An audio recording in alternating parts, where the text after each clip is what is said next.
Hello, welcome to the Migrating from Flash to Harmony webinar. So jumping straight into this, we're going to be looking at the fundamental differences between Flash and Harmony. So not so much the individual features that you probably be using, but rather how the two programs work. So what are the things that you kind of need to change your mindset and change your workflow for?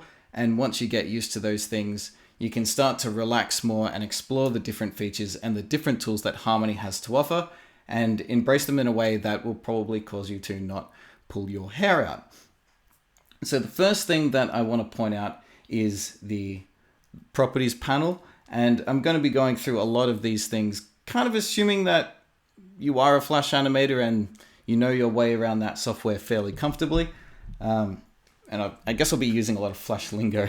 So the first thing is the properties panel. If you're familiar with Flash, there is a properties panel there. Everything that you tend to click on in the software will change the properties panel a little bit and give you the tools that you need. And this exists here as well. In fact, there are two of them. This is the tool properties panel, which will change and reveal different things depending on what you're clicking on like that. And there is also a layer properties panel. And what gets displayed in here depends on the kind of layer you have selected, as you can see on these drawing layers here. And if you press on this little plus button, not like that, but like that, you can see there's a variety of different layers that can exist besides just regular drawings. And the layer properties panel will give you all the different controls that you need for that. So jumping right into an example, don't know what that is these three generic shapes. Because we are a bit short on time, I'm going to keep things simple just to show how it all works. This is just a generic vector layer. They're just three shapes just kind of existing and having a good time. And we're going to work with symbols for a lot of this. We're all familiar with what symbol animation is. Typically in Flash, you want everything to be a symbol or things will probably start to misbehave. So these three shapes, they're all existing on the same layer. If I select this red triangle here and go up to Edit, Create Symbol, I'm going to call it Red Triangle, and make sure that this checkbox is on here, Can't Work from Source. And what that does is creates its own layer called Red Triangle. And if I turn that off, notice that on the original layer, it has been cut away. It's become a symbol on its own existing plane. I'm going to create another symbol now out of these two, but I'm going to do it a different way. Rather than selecting the artwork itself, I'm going to select this layer and go up to Edit and Create Symbol and call this one Blue Square, even though it contains both. And what has happened there is this layer is still made up of vector shapes. It hasn't turned it into a symbol, it simply added it to the library. So over on the Libraries tab, which looks very similar to Flash's library, our two new symbols have been added. The preview appears, all well and good. So editing them works as thus. I'm going to go into the blue square one, which contains a yellow circle. I've called the symbol blue square. I don't want a yellow circle in there. So I'm going to right click on it, go to Edit Symbol, and you can see it takes us inside its universe, just as you would expect it to. This crosshair represents 0.0, like in its own universe.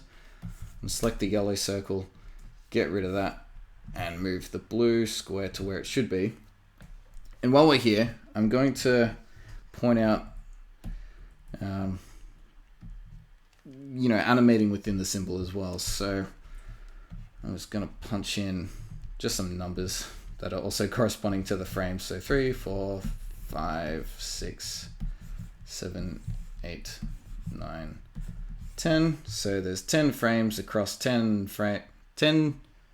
drawings across 10 frames, counting down from 10 to square. Up here on the top is the hierarchy, which is the same as it is in Flash. Hit on top and we get back to the root timeline. Now, from here, I'm going to extend the exposure of these by clicking on these two layers here on 40. I can right click and go to extend exposure. What this what this does is extends the current frame. It's the same as going to insert frame as opposed to going insert keyframe. Reveals the current drawing for longer. And right away, you've noticed a very large difference between the two layers that are here. Before I go on, I'm going to delete this blue square. So it's just the yellow circle on its own on the vector layer. I'll rename him yellow circle so we don't get confused. All right, so these two different layer types is the gray means vector artwork. It is just an image. We can pick it up and manipulate it, etc., etc. Whereas a blue one that kind of looks like a film strip indicates that this is a symbol. And only one symbol can occupy a layer at a time. However, they don't need to be the only symbol on that layer all the time. That sounds very confusing, but I'll make it make sense. So for example, I can take this red triangle here, copy a frame, and then paste it down here on the bottom. And notice that there is now one little chunk of symbol frame there, and I can copy and paste the vector one, and it will start filling as well. Even more so, I can pull out blue square and drag that on top of the red triangle timeline, and there we go. So we've started to mix and match different symbol and vector pieces across just these two layers. Like so. So what is next? Now inside these symbols is, before we edit them by right-clicking here and going edit, we can also get inside a symbol by double-clicking it on the timeline here. And notice inside red triangle, its native timeline is just one frame long, and then it ends. However, the blue square one, going inside that, it is 10 frames in a universe of 60 before it concludes. This is important when I pull out a blue square symbol and drop it straight onto the stage. I'm going to do that again while the scrubber is at frame 10. Pull that out onto the stage, and it has created a new layer called blue square. And this one looks quite different again. It is a series of frames, not one continuous one, starting from when I pulled it out and goes all the way up until it is 60 frames long, because that's the length of the symbol inside of it, right? But this behaves quite differently to a flash symbol in that, one, it doesn't automatically loop as a flash symbol does. It gets to the end and then vanishes. However, these frames are all completely tangible. I can pick them up, I can rearrange them, I can delete them as I please. So, for example, it goes from blue square, 2, 3, 4, 5, 6, 7, 8, 9, 10, and then vanishes. So these other 50 frames that are completely empty, I'm going to get rid of them. So I'm left with 10 frames that have stuff. And, you know, I can extend the exposure of some of these and push them out, and I'll delete a couple there and grab that one and paste it there like that. So, you know, we got 2, 3, and then 3 is held for 4 frames, and then it will vanish, and number 9 is held for a few frames. These are only there for 1, nothing for a while, and then another 9 appears. So symbols become quite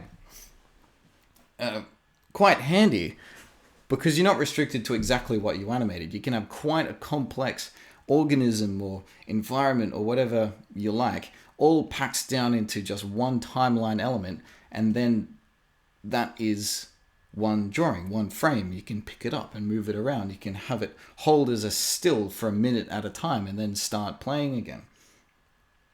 However, we've lost the ability of automatic looping, which is a bit of a shame. That is one of the big perks of a flash-based symbol, is for, you know, things like a wheel spinning or something like that. You just want to make it and set it down and trust that it will keep going forever.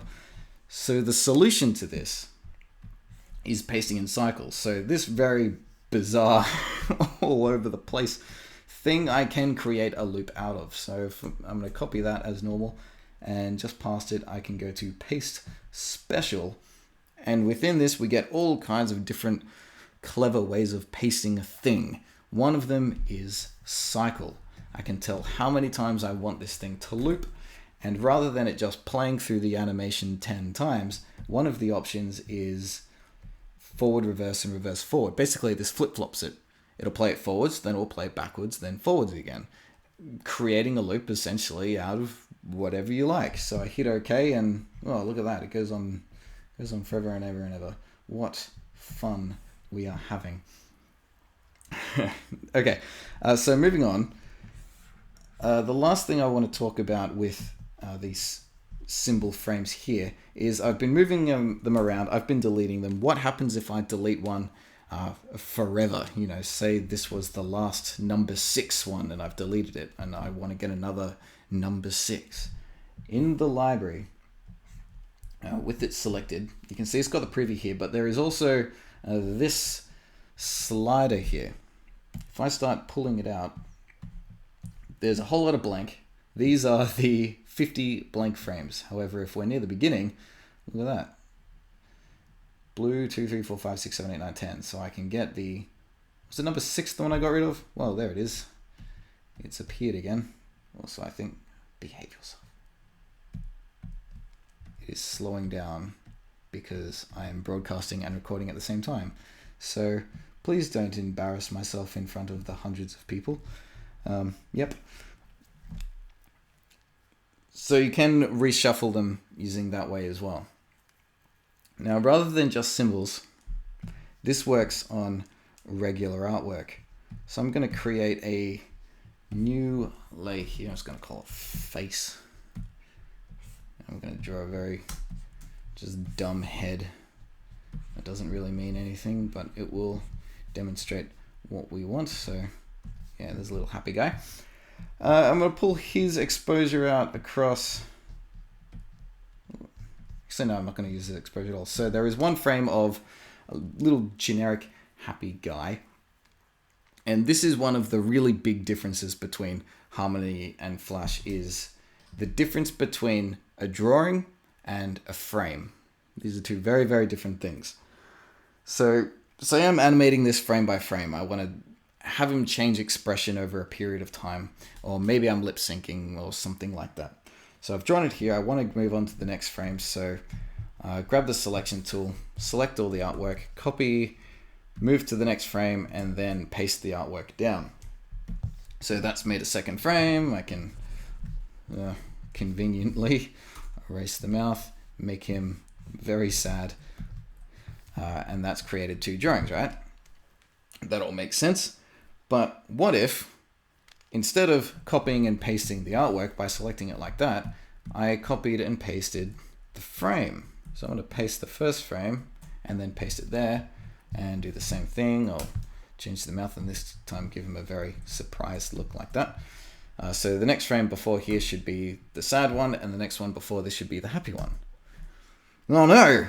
It's the surprised one. Where's the happy one gone? I've erased over it. I copy and pasted the frame itself.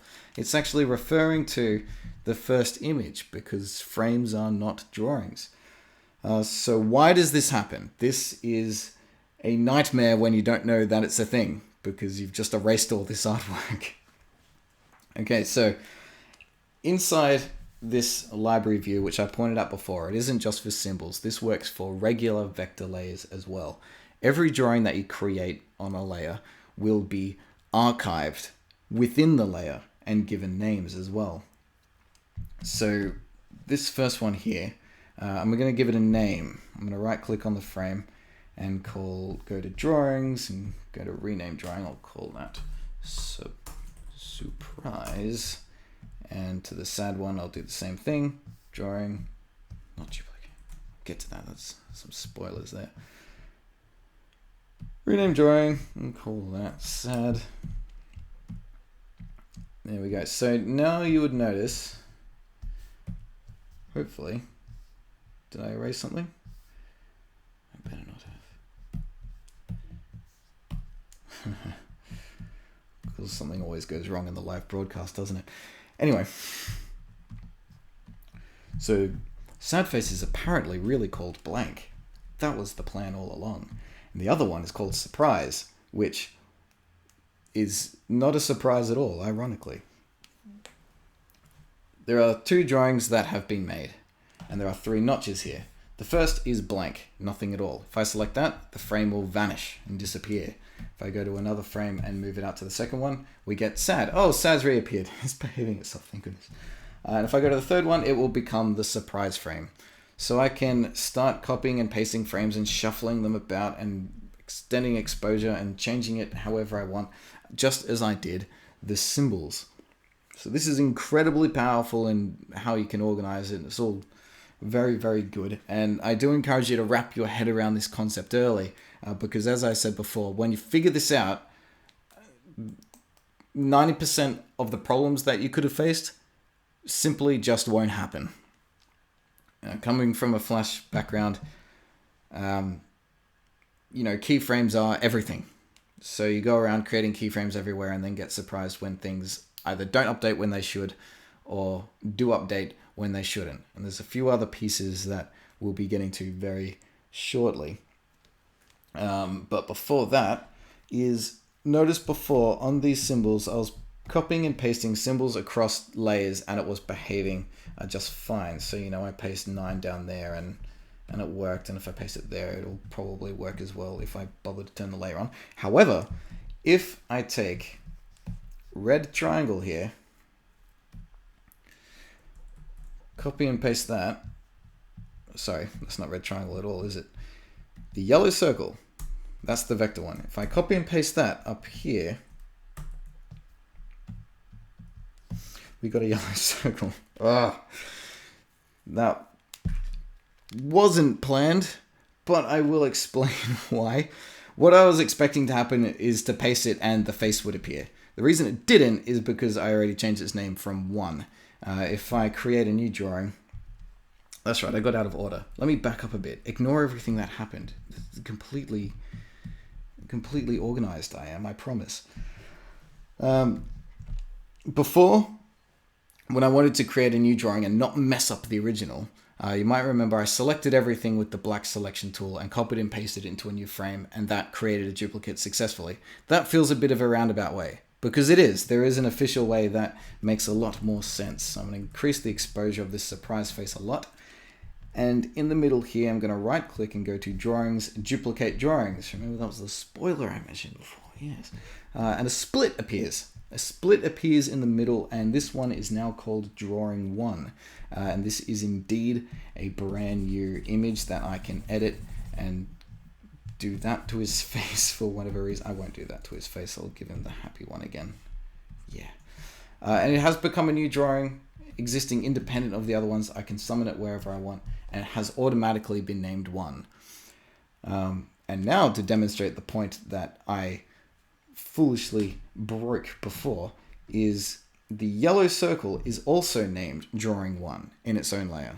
Okay. So if I copy and paste that up here, it's just going to paste another face because it's referencing drawing number 1.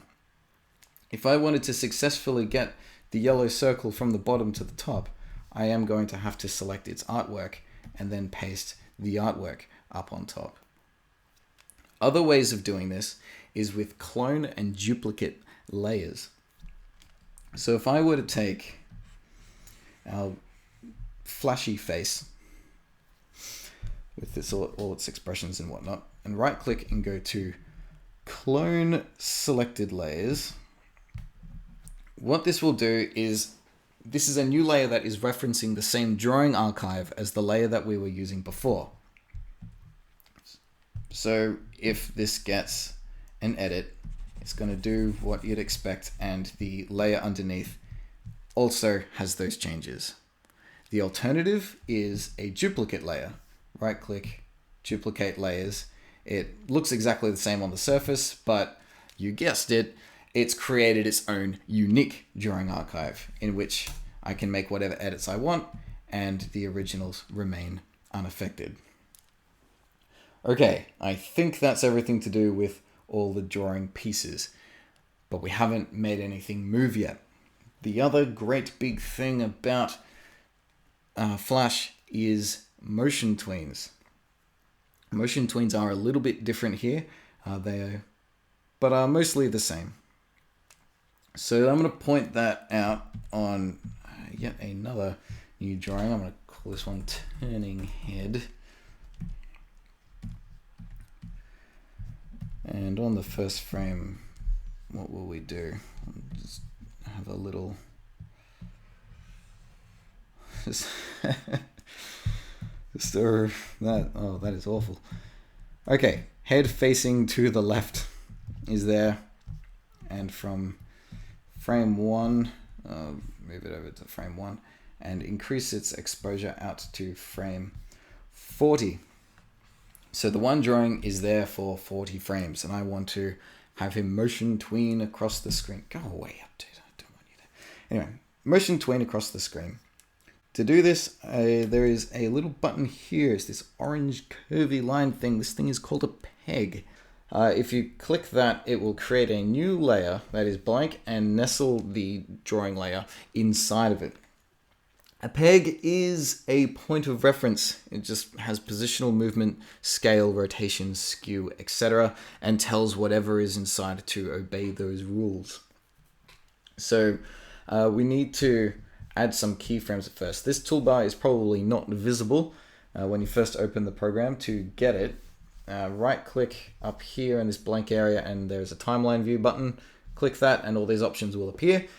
Add and remove keyframe among them. So on frame 10, I'm going to add a keyframe, and on frame 30, I'm going to add a keyframe. And these two dots appear, a bar connected between the middle. This is what a keyframe with a motion tween looks like. You can see that compared to all of the drawings that we've been creating and manipulating so far, that's not them. They are not keyframes. They have nothing to do with keyframes at all. If you're doing traditional animation, you probably won't ever have to worry about them. If you're doing cutout, your life will depend on them.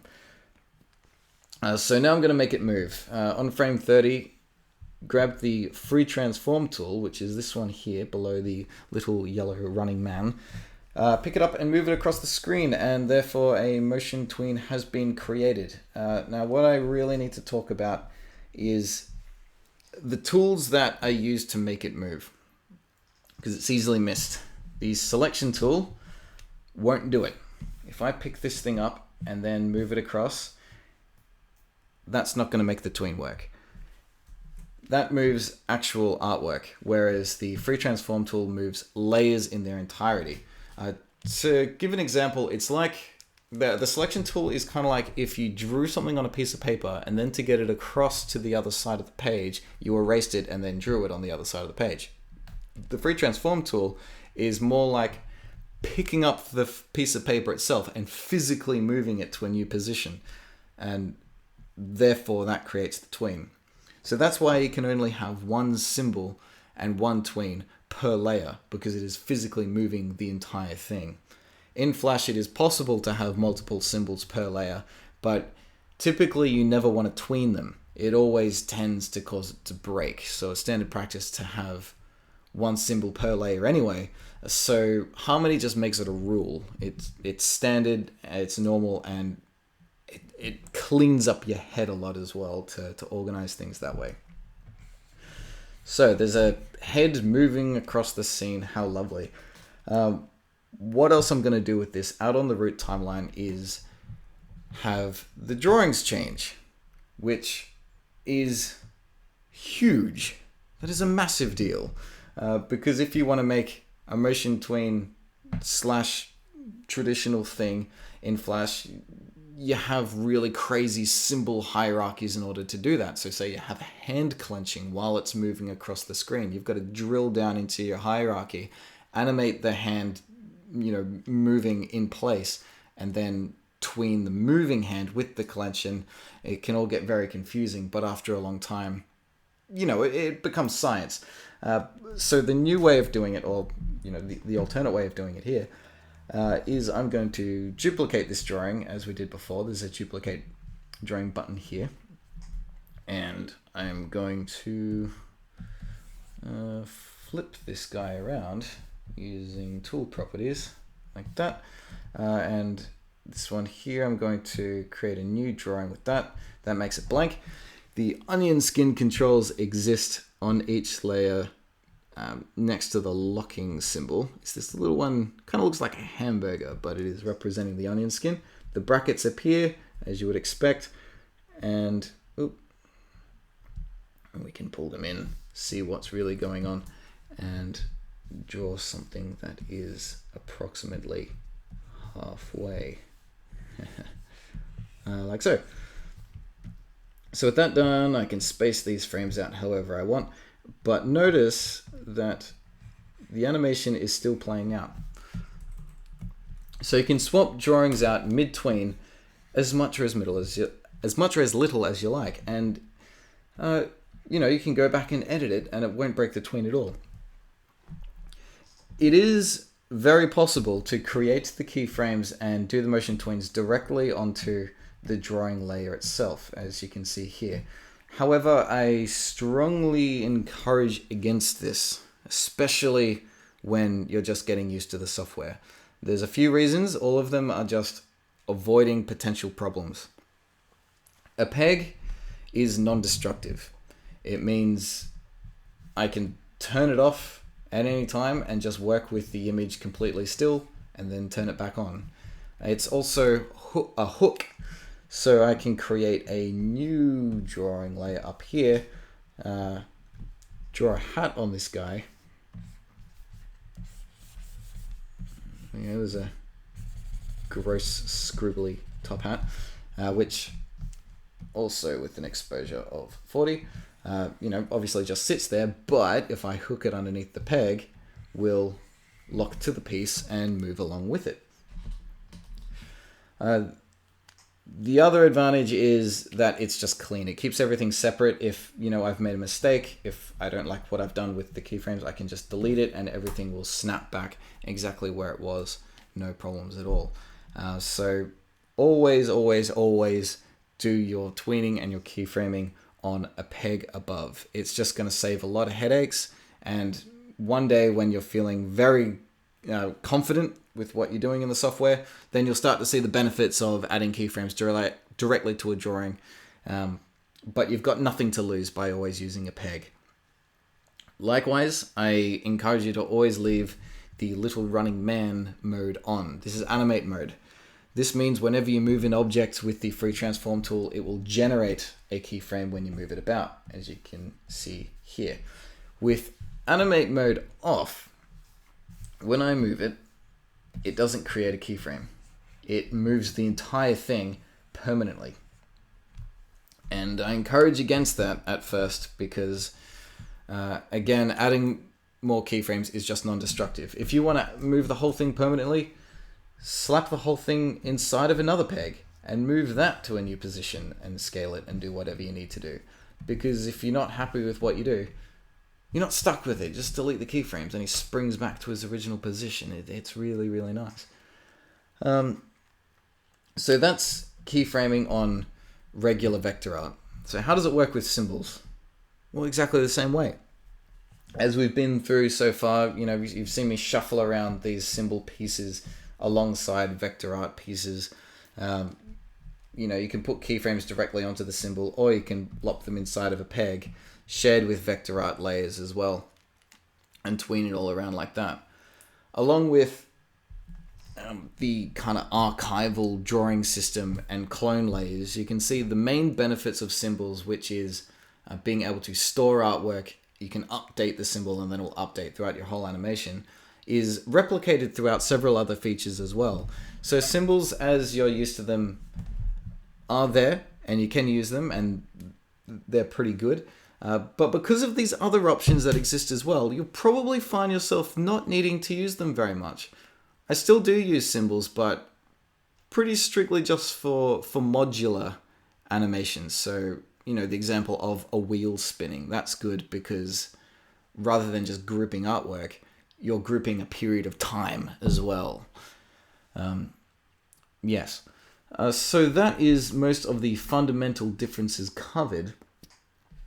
From here, a lot of the other tools and things I cover in the migrating from Flash series on my YouTube channel. Things like the drawing tools, how the interface works. There's another view here called Drawing View. What is that all about? I go into it a lot more there. We do have a bit more time left though, so I'm going to cover a few other things real quick that can be found in the other versions. So what we've been using all this time is called Harmony Essentials. This is the baseline version of the Harmony suite. It comes with everything you need. Pretty much everything Flash does, this program will do and handle it quite comfortably. It's a good entry-level price as well, so I recommend it as just a good starting point. And when you really start to get comfortable with it, the other two versions, I'll show off a few features there real quick.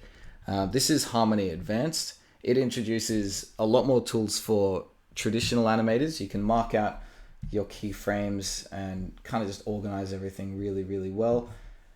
Where is the X sheet gone? I did try to open it, but it's opening on my other window, other desktop. There it is.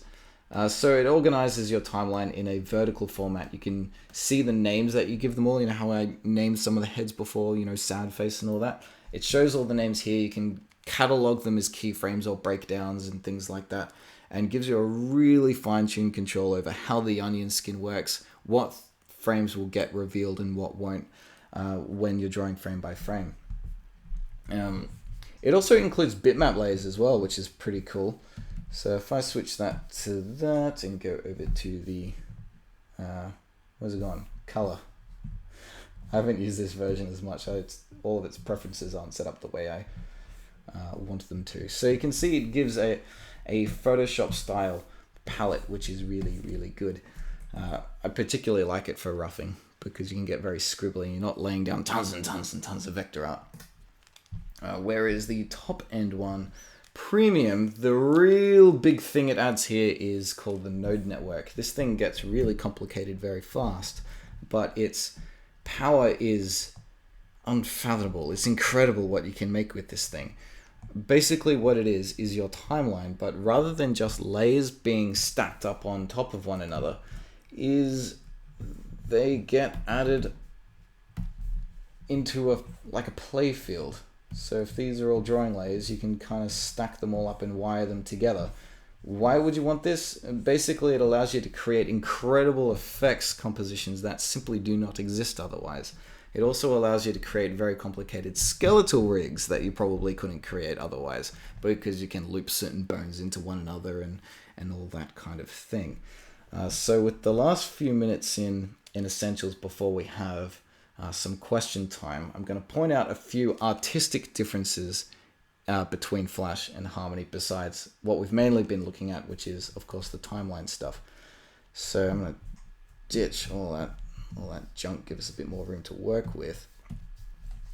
So first thing real quick is Flash's vector tools will auto stack, right? So I'll get a great big brush here and put in some green and some blue and all that kind of stuff. I'll just do a few and slaps of red all over like that. Okay, so if I select all of these, they are all still independent shapes. It kind of behaves a bit more like Illustrator, if that makes sense. So, the green is still down there. I can arrange it to the top if I want and, restack them and all that kind of stuff. But that's not the way that Flash works, and that's probably not the way that you're going to want to work at first.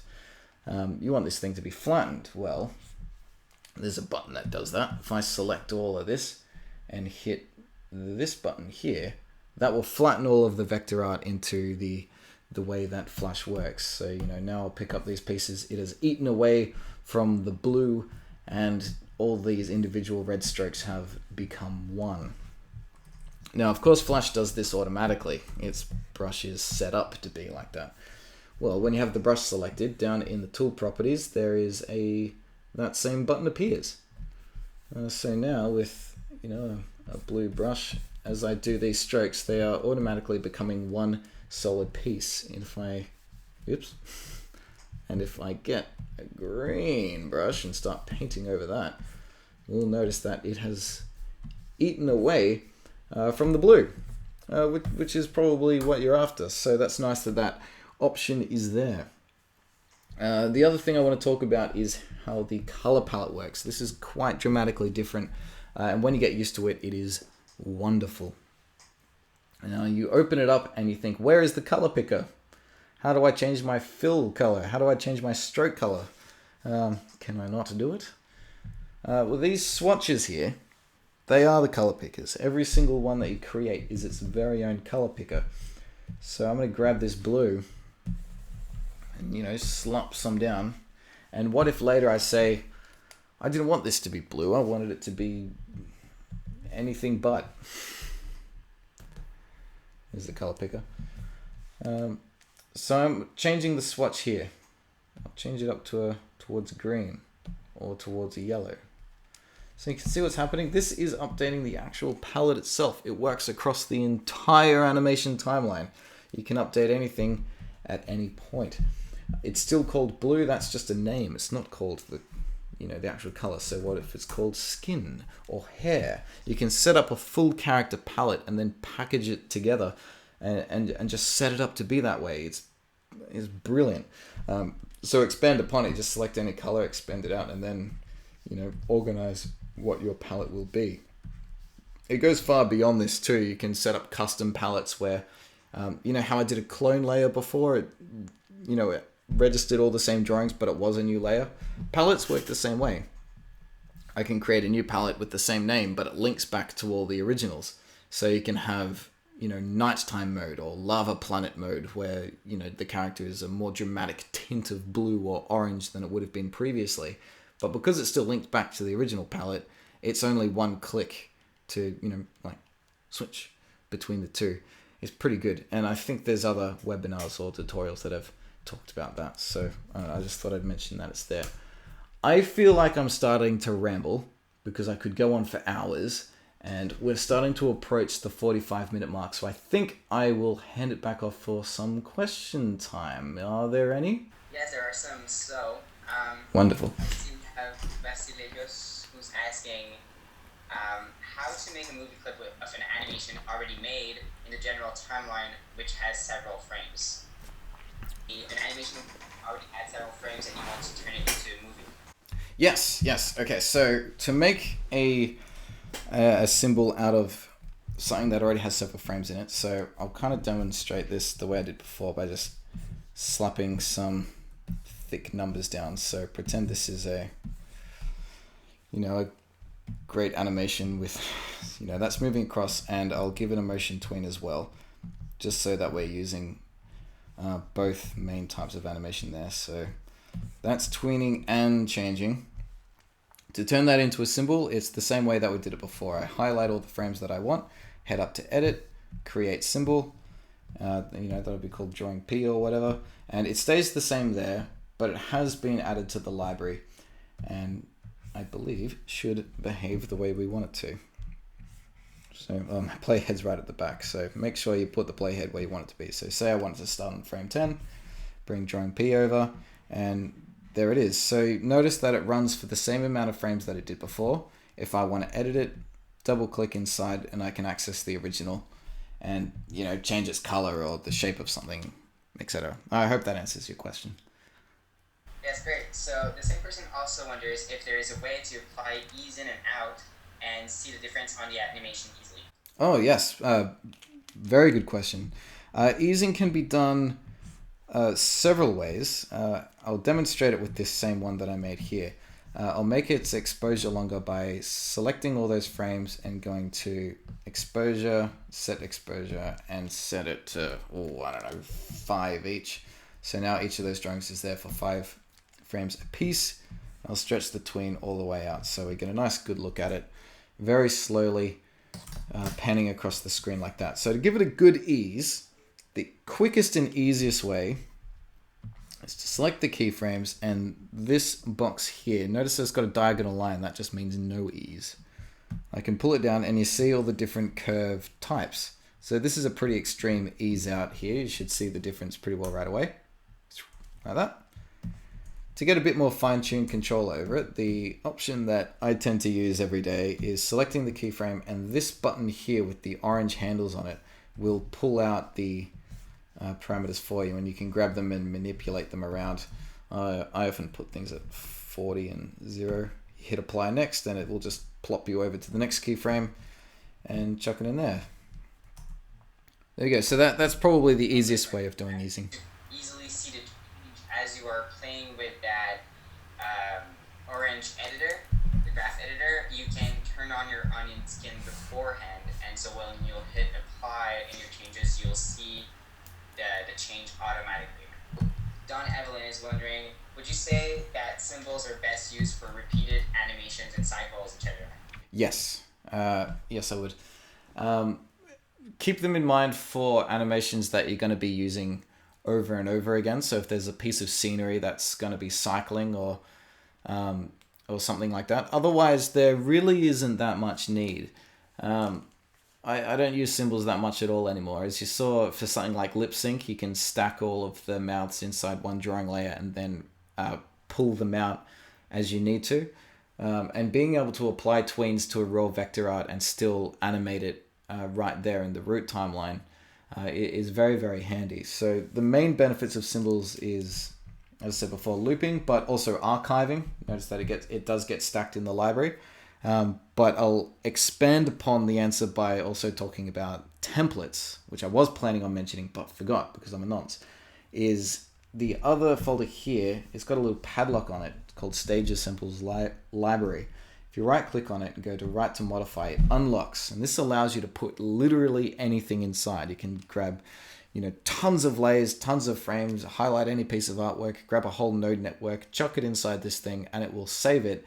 And unlike Flash's library, this thing is universal. Every file that you open, you can access the stage library and then bring it back in. And it functions like a duplicate as opposed to a clone. It won't affect the original. You're pulling out a copy that you can make edits to, and the original will remain intact. So I don't use symbols too much, but I use the stage library all the time. It's wonderful.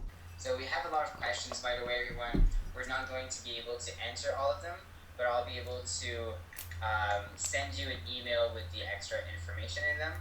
How do you export your project once an animation is done? Good question. Okay, so there's several ways to export.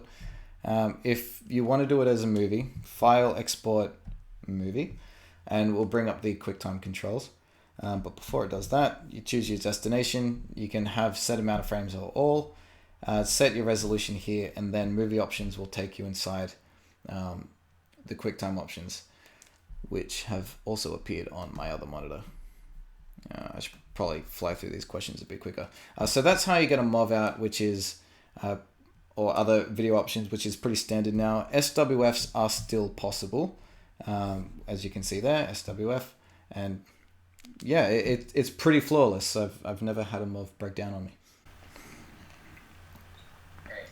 So about the SWF, not every effect that you would be creating with Harmony would be able to be exported, but we can help you through that as well. Now, yes. Someone wonders if they can import a video to use as a reference for rotoscoping or something. You can totally do that. You can do it, go into the file, import, click on movie, and basically what it will do is it will create its own layer, and it will convert kind of the video into a sequence of image. And so every single frame will be actually an image of that video. Yeah. On the Onion Skin channel, there's a series called Roughing an Epic Punch, and that does use roto source material. We import the video and images in and use them directly. So Don Evelyn is asking, can I create presets of color palettes, save and load them into a new project, or import them from a previous project? Yes. Yes, you can. So basically, when you create an asset, it is linked to its palette. If you template it and you bring it back into the scene, it comes with its palette. Right. Well, we have still like 10 minutes, so I'm just reading through some questions. Someone wonders, complains actually about flash brushes and wonders if you could show more of the Harmony brushes. Oh, yes, absolutely, I can. Look how wonderful these brushes are. Okay, so there's a few preset types But rather than, I believe Creative Cloud has got a proper brush now, but up until now, it's always been this relative to screen size nonsense. But this has, you can see here, it scales all the way up to stupid degree, which is pretty good. So that's at 500. Everything in between. If you push on this arrow, you get even more control. You can tell what its minimum size will be, what its smoothing will be, what its tip shape will be. The bitmap brush has even more control because it works like a Photoshop brush, so you can add even more textures and hardness and softness and all that kind of stuff to it. You can also put textures onto it. In Harmony Essentials doesn't have this, but Advanced and Premium do, and I think it's very, very attractive, is pressure sensitivity on the pencil. So I'll pull that up real quick for you now. This is the pencil tool. There you go. It's got a maximum minimum size, and see that? So that's getting thicker and thinner as I go, but if I select it with the selection tool, notice the vertices are still running straight down the center of the shape, and these can be manipulated and edited as well. It's quite rare for me to use the brush now because this is great. It means you can draw a character and then edit their line thickness after the fact, and these thickness values will remain relative to one another. Thin bits stay thin, thick bits stay thick. Great. So I think one question that a lot of people have is, moving from Flash to Harmony, how much of their assets can they bring in? And so we have a script in Harmony. It is called import FLA. It allows you to bring your Flash assets onto Harmony. It will maintain everything, so they're the position of each asset relative to one another. It will also bring in the color palette, and as well as the rig if you have a puppet or cutout character.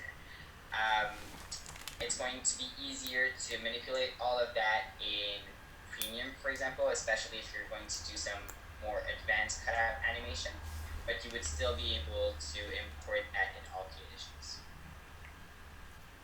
So Surin Pereira wonders how do you share assets between different scenes, and so it's through the use of templates. If you want to demonstrate that. Yeah, I can do that.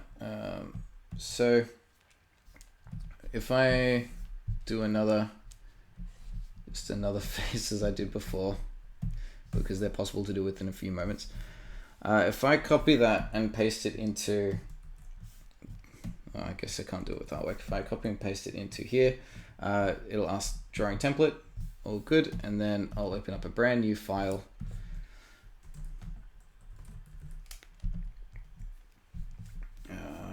Yep. Basically, it's going to be there waiting for me. Inside, there we go. Drawing is there. Pull it out, and there we go. So that was just a single drawing, but you can have entire videos bunched up inside this thing, and then pull them out and do all that. I hope that answers your question. Yes, I think it does. So someone wonders if there's a way to apply a mask, and yes, there is. We call it cutters. Yes. I don't know if you want to demonstrate that a little bit. I would love to demonstrate that. Yeah, I'm sorry that we didn't have enough time to go over a lot of techniques such as, cut out puppets and different ways of rigging a character. I really wanted to emphasize on, the fundamental differences that a lot of people hit roadblocks at. And going in with what I've shown, kind of knowing how drawings and layers behave and that kind of stuff, it should make watching tutorials and learning and experimenting at your own pace a lot easier, hopefully. So how a cutter works, to get back on track, is if I draw I'm loving colored shapes and goofy faces today, aren't I? So if I draw a blue circle on this layer, and on this layer I draw a yellow circle, there's a layer type under effects called a cutter. And if I plop a thing inside of that and then put something else in, do I put it inside of it? So I use the node network normally. I've not had to do it with the layers before. Help me out here. Oh, there we go. It goes inside like that, does it? The cutter will have to be under the drawing. Under the drawing.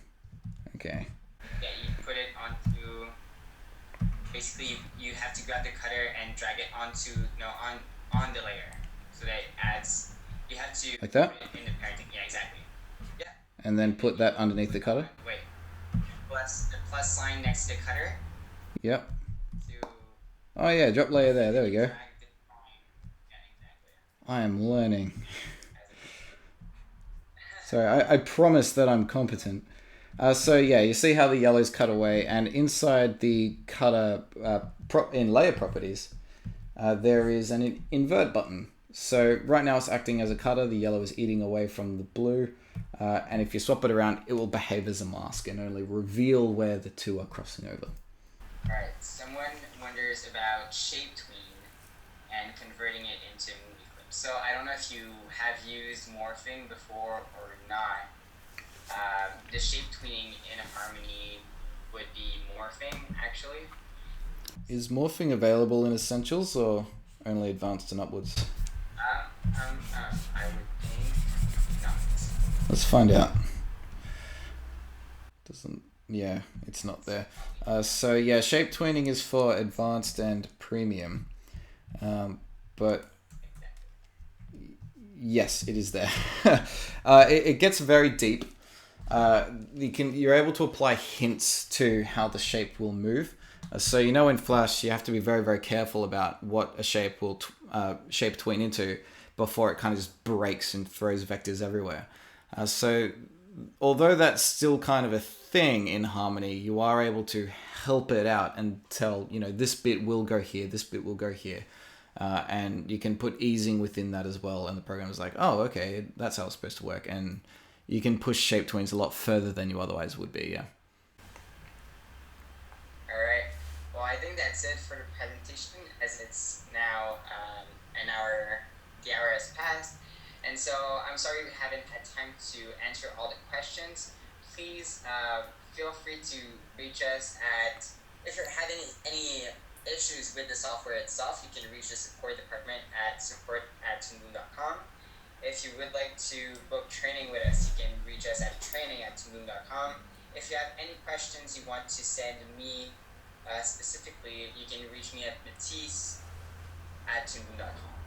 And so this webinar has been recorded. We will upload it online, and you will have access to it through the same link and on which you could register for that webinar, so toonboom.com/webinars. So thank you again for all your time. Yes, thank you everyone, and we look forward to seeing you again on our next webinar. If I can do one last little plug, I suppose, is I'm always looking to expand on the Migrating from Flash series on my YouTube channel as well. So have a quick search for Onion Skin. Typing in Toon Boom as well will help.